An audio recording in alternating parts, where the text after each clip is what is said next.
Estamos de volta com o terceiro e último bloco do Seu Melhor da Noite. Gente, eu me envolvi tanto no palco que eu acho que esse último bloco, o segundo, ficou até um pouco longo, mas vamos lá. E, inclusive, a gente estava falando do Edgar Allan Poe, que ele bebeu muito, né, da fonte do H.P. Lovecraft, que é considerado o pai do terror, um ocultista. Muita gente dizia que realmente ele conseguia fazer essa conexão entre o submundo, entre outros mundos e a Terra. É uma coisa bem interessante. Eu, como fã do terror, fui atrás, consegui ganhar um livro da H.P. Lovecraft, quase 1000 páginas. Livro excelente. E, como eu posso dizer, a gente vê que até outros escritores, até pessoas que fizeram escrever, diretores de terror, eles beberam dessa fonte do Lovecraft. É para onde mais eu me aproximo. Aproveitando isso, a gente fala... É muito comum se falar de escritor essa questão de influência. Sim. O Mário Quintana, que eu já citei aqui em alguns momentos na conversa, ele até usa o termo confluência. Ele até brinca dessa angústia da influência. Ele diz: o verdadeiro poeta não lê os outros poetas, lê os anúncios de jornais. Porque aí você falou, o Poe já bebeu em outro lá, e obviamente que nós somos resultado do que nós lemos. Qualquer um... nada é novo debaixo do sol, né? Como tem lá aquele verso bíblico. Mas assim, um escritor, ele busca afinar e encontrar a sua voz. Muitas vezes ele até começa imitando o outro, sendo epigônico de outro, mas o que ele deve buscar é encontrar a sua voz. Todo mundo é único no mundo. Obviamente que todos nós temos algo a dizer e podemos ter uma visão muito subjetiva sobre cada... tem o mesmo pensamento. Pois é, nós podemos ter uma visão muito subjetiva sobre cada coisa. Então todo mundo é um escritor em potencial.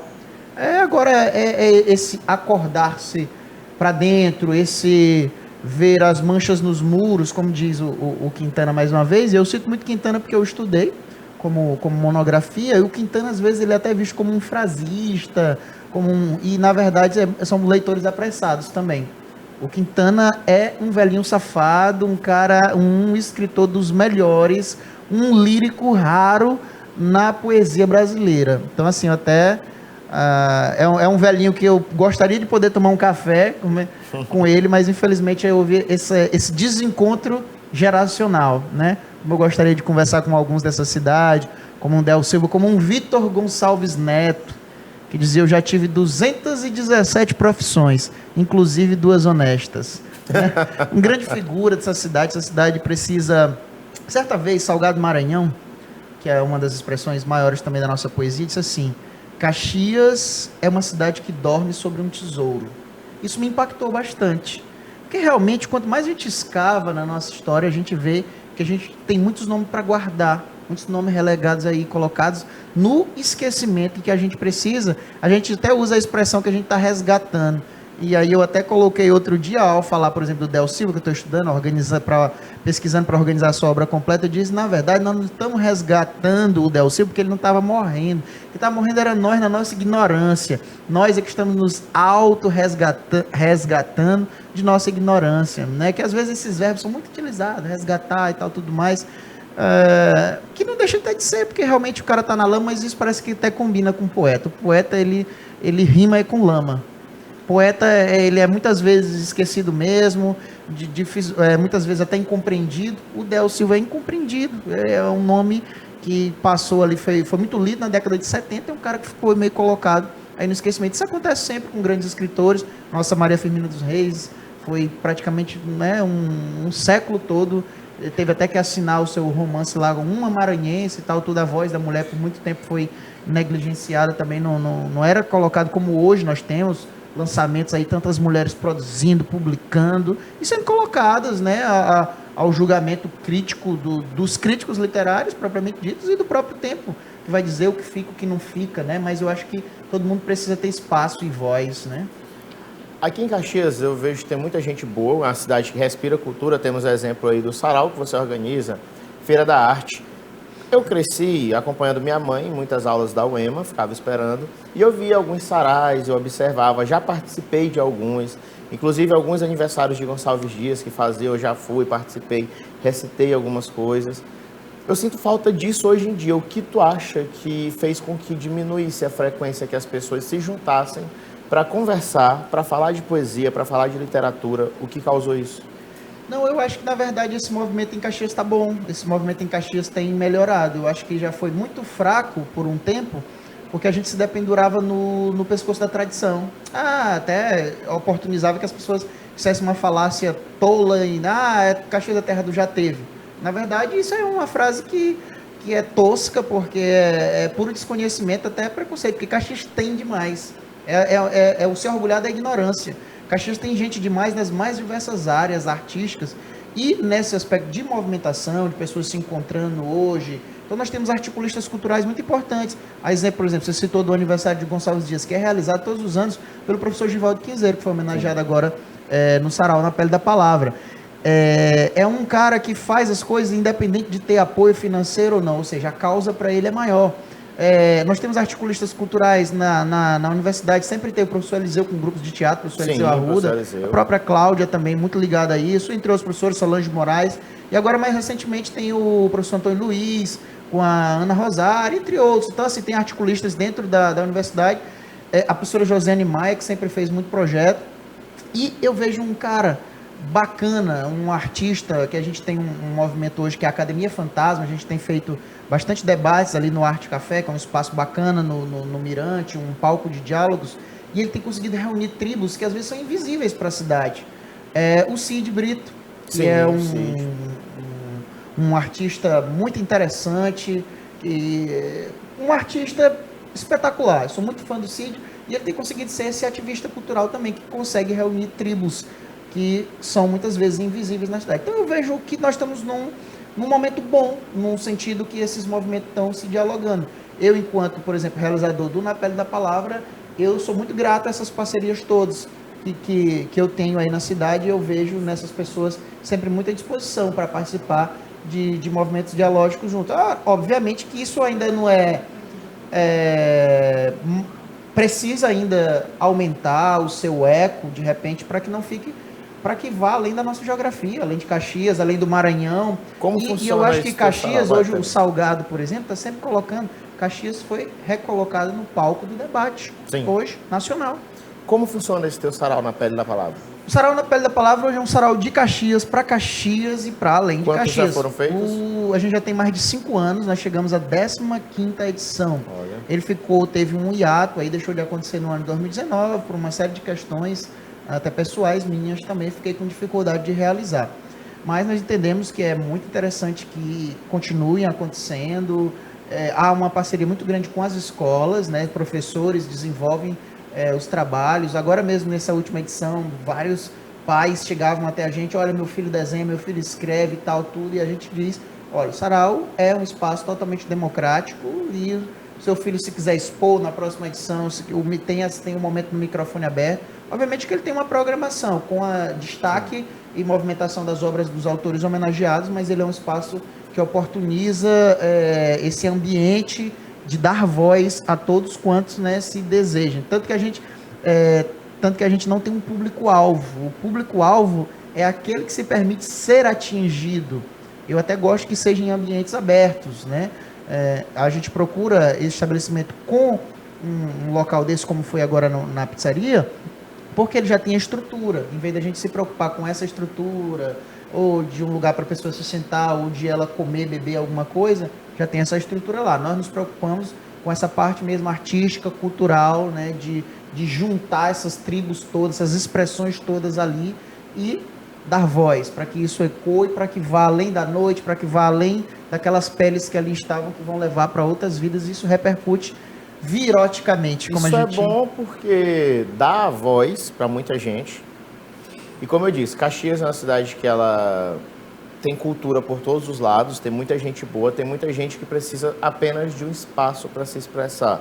E esse tipo de espaço é muito bom, como ele, a Flix também é bem interessante, a Feira da Arte, porque até a comunidade que eu e uns amigos criamos, que é o Start, para falar de inovação, a gente vê que tem muita gente que tem ideias boas, tem muita gente que tem coisa para falar e às vezes não tem o espaço. E a ideia justamente é essa, fazer com que essas pessoas falem. Então eu acho muito, até te parabenizo pelo Sarau, porque por ter participado de muitos quando era mais novo, alguns poemas do Ibsen, alguns eu recitei, e ele fala, olha rapaz, às vezes ele ainda dizia assim, eu nem lembrava que eu tinha escrito isso, é realmente. Ele achava interessante quando ele ia assistir, porque eu ficava, poxa, eu estou recitando uma coisa da pessoa que está aqui. Algumas peças de teatro que eu fiz com a Érica Almeida, no Teatro Fênix. Peço até perdão por não citar aqui, não ter... E esses equívocos, às vezes acontece, mas assim, inclusive, sempre defendo que inclusive exista um teatro na nossa cidade. Vai ser contemplado agora. Com a graça de Deus vai ter esse teatro. Porque assim, nós temos muita gente boa também na área do teatro, e a Érica, o Luiz... A Érica vem lá botando faz tempo. Lá que era da Ramaira, que agora eu esqueci o sobrenome. Então assim, são pessoas que têm esse trabalho muito grande na área do teatro. Pois é, e é uma coisa interessante, porque isso acaba estimulando. Muita gente fala, os alunos hoje em dia estão lendo menos e tal, mas cabe também, não vamos culpar os professores e tal, mas cabe também um certo incentivo. Como é a vida desse aluno? Ele se sente estimulado? Embora eu veja os dados que realmente há pouca leitura, inclusive entre professores, entre as pessoas em geral, há pouca leitura, mas eu não sei se o problema em si é a não leitura. Obviamente, como eu estou dizendo, eu reconheço, eu sei que os índices mostram que a leitura está num nível bastante baixo. Mas a gente até conversava em outro momento sobre essa questão da atribuição de valor. Sim. E a questão é que certas leituras elas não são valorizadas. As pessoas, como nós vemos na sociedade do capitalismo selvagem, as pessoas estão preocupadas em ler coisa que vai fazer ela ganhar dinheiro. Sim. Ela não quer ler arte, uma coisa dessa. O que essa poesia vai fazer eu ganhar dinheiro, isso, aquilo, e cá. Né? Ela não está preocupada muitas vezes com esse alimento do pensamento, da alma, do espírito, que ela não quer nem saber. Então, eu nem sei se, obviamente, como eu disse, reconheço que os índices mostram isso, que há pouca leitura, mas as pessoas que leem também precisam de um desenvolvimento de sensibilidade para uma leitura também que seja, que vá fortalecer, que vá enriquecer, porque a poesia, a literatura, nunca mais você é o mesmo, você é entortado, por aquele poema, há um impacto, né, na sua vida. Então, assim, eu acho que é por aí. Precisa de uma educação, de uma sensibilidade desenvolvida, despertada nas pessoas, para que elas possam, de repente, se atrair mais pela arte, pela poesia, pela literatura. As pessoas gostam. Sim. Outro dia eu estava numa roda, aqui com o próprio Givaldo, que é um ativista, eu fiquei assim, pensando e quero até escrever algo sobre aquilo. Nós, numa roda de música e poesia, quantas pessoas passavam ali, Caio? Quantas pessoas se sentiam impactadas por aquela música e por aquela expressão da palavra, pela poesia que assusta, mas não podiam se assentar naquela roda, porque as obrigações, entre outras coisas, os empurravam para outros lugares. Eu fiquei muito pensativo sobre aquilo. Bora tentar ampliar essa roda, para que mais pessoas possam sentar nela. Talvez nunca vai se conseguir nos mesmos momentos, mas essa roda ela pode aumentar, que a pessoa, cada um no seu momento, possa daqui a um dia estar lendo no seu quintal com seus amigos, numa roda, estar lendo poesia no seu sítio, onde quer que seja. Então, já pensou se isso contagia? Porque eu acho que até nós tivemos em algum momento falando aqui na questão tecnológica, as pessoas, por exemplo, não quebram as correntes do besteirol. Você vê que as pessoas são muito atraídas por leitura, por exemplo, na internet, de facada, de tiro, de não sei o que mais, e compartilham isso em massa. Sim. Mas se eu coloco os 10 melhores poemas do Gonçalves Dias, por exemplo, numa efeméride que seja de tantos anos, rapaz, aquilo fica numa bolha, digamos, intelectual. Chega a algumas pessoas que têm essa sensibilidade já despertada, mas isso não é compartilhado em massa. As pessoas elas preferem utilizar a internet hoje em dia para ver coisa ruim e coisa que não vai agregar em absolutamente nada. Apesar de algumas pessoas dizerem, toda leitura é válida, mas o que eu saber que uma determinada atriz foi com um cachorro no shopping vai mudar na minha vida? Absolutamente nada. Então, acho que é o foco das pessoas também que estão um pouco dispersos. Eu quero mostrar só as fotos tuas aqui, a gente pode botar as imagens na tela, por favor. Isso aqui são seus livros, né? Sim, são alguns desses meus livros filhos. Temos aí o Mulheres de Carvalho, que foi meu livro primeiro, seguido de A Rua do Sol e da Lua, Dança dos Dísticos, e aí tem aquele Quibano ali. O Quibano é uma antologia que eu organizei, são 15 poetas do Maranhão, foi lançado pela Apalusa Books e é um e-book, é um livro digital, ele não foi feito na versão impressa. Bem interessante, a minha avó ela tinha uma agilidade bacana com Quibano, vocês que tiveram Quibano em casa devem saber, depois botava o arroz aqui, era muito interessante. Aí é um livro muito interessante que reúne 15 vozes do Maranhão, né? Então está disponível onde? Já estou no site da Apalusa Books. Dá para comprar lá, né? Pode baixar. Sim, você falou em comprar, você pode baixar tanto gratuitamente como pode contribuir para a Apalusa. Você que dá o valor, se você quiser dar R$1. Por isso que fica interessante, porque aí entra aquilo que a gente está falando da atribuição do valor. Se você vê nisso um valor, né? Você dá 100, né, o outro, né, só quer sempre de graça, ou isso, ou aquilo, porque não se dá. Inclusive, muita gente pede livro, quer ganhar o livro gratuitamente, não valoriza, não entende isso que uma arte, que há uma pessoa ali por trás que se desgastou, mas são coisas que eu acho que com o trabalho, falei de educativo, nesse sentido de despertar essas sensibilidades, com o tempo a gente, esperança e sogra não morre nunca, como diz a piada. Eu acho que a gente com essa esperança aí, ela não morre no coração do poeta. Eu queria só que você voltasse a foto anterior, rapidão, por favor. Qual é esse próximo, né? Depois do Quibano? Esse que tem um senhor sentado ali no alto, um sábio, lá no alto da Ladeira de Pedra, é o livro que tem... Aí o Homem Tijubina. O Homem Tijubina e o Babassulâmina. Babassulâmina. Babassulâmina é um livro político, que eu acho que você vai ter que ler depois aí. Quero dar uma olhada. É um livro que, dentro do que eu já te conheço das visões políticas, né? Porque ele, na verdade, ele é uma sátira. Veja que é Babassulâmina, 39 poemas. Ele é uma sátira aos 39 quilos de cocaína apreendido na comitiva presidencial. Então a gente... falou a respeito disso com Ninguém poesia. Ninguém compra 39 quilos de nada. Cadê o outro quilo? Só outra foto, por favor. Você recitando o poema. Isso. E a outra foto. Na cidade do meu amigo João Paulo, em Aldeias Altas, né? A cidade de Aldeias Altas. Andei muito por aquelas galerias de Aldeias Altas, trabalho em Aldeias Altas. É uma cidade que a minha infância, que é muito cantada nos meus versos, né? Foi muito vivida lá na cidade de Aldeias Altas, né? Os meus bilares e coquilares de petecas estão muito lá em Aldeias Altas. Infelizmente, o nosso tempo aqui já está se encurtando. Eu gostaria que você deixasse suas redes sociais e aonde as pessoas encontram os teus livros. Para aquela câmera ali, por favor. Olha, para um poeta, o poeta é um camaleão, o poeta é um caminhante. Os meus livros, eles são comprados, podem ser adquiridos diretamente comigo. E aí entra o papel das redes sociais, né? Você pode me encontrar pelo Facebook, Instagram, que são as redes que eu mais utilizo, né? O WhatsApp já é uma rede mais íntima, né? O Instagram, Carvalho Júnior, _CJ, né? E Facebook, Professor Carvalho Júnior. Mas você basta colocar Carvalho Júnior que encontra lá. É claro que tem uns homônimos aí, mas eu acho que é facebook.com Professor Carvalho Júnior, acho que é isso. Carvalho, então, muito obrigado. Fazia tempo que eu estava te devendo esse papo aqui também, né? Que pode ter um esticamento depois, em outros momentos, né? Acho que a gente tem assuntos em comum que a gente... Como eu disse, eu tenho sede desse diálogo. Já é a segunda e terceira que eu faço contigo. Uma foi tu e o Laurel Cantuária. Sim. Foi quando eu fazia lives na internet. Outra foi na rádio, esses dias agora. Sim, você estava na rádio, bem bacana. No Contraponto, na Rádio Guanaré. E agora aqui. No melhor da noite.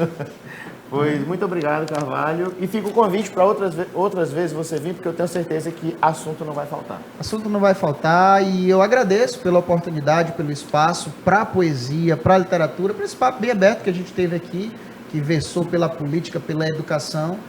E acho que se eu tiver de dizer alguma coisa como palavras, é nesse sentido de que as pessoas busquem dialogar mais. Dialogar porque sem isso, sem essa busca, a gente vai caminhar para a escola do ódio, que aí vai levar a gente para o abismo, tá certo? Justamente. E você de casa, meu muito obrigado. Encerramos aqui mais um Melhor da Noite com esse papo interessantíssimo esse papo que foi muito rico em informações, tanto para mim quanto para o Carvalho, quanto para você de casa. Até a próxima.